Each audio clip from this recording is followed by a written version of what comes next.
Hello guys, I come to get. I just wanted to say thank you guys all for the support. Sorry I couldn't get to all the messages, but thank you guys all for sure. Galatoma.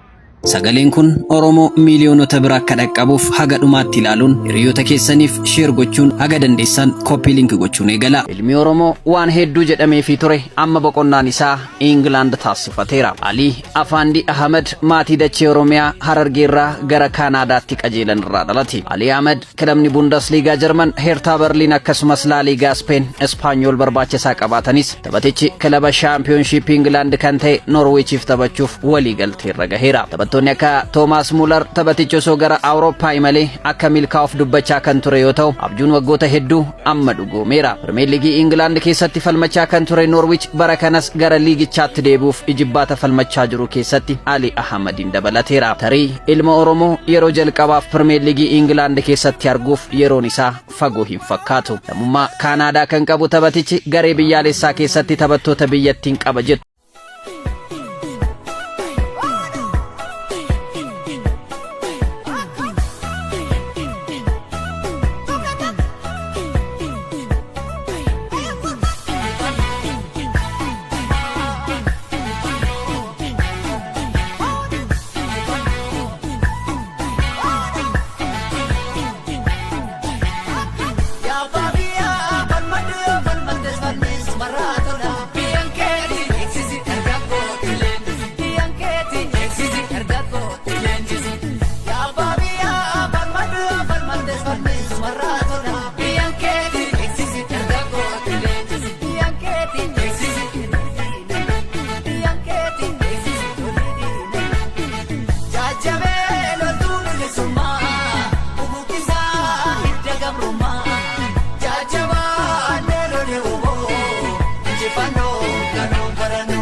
Asa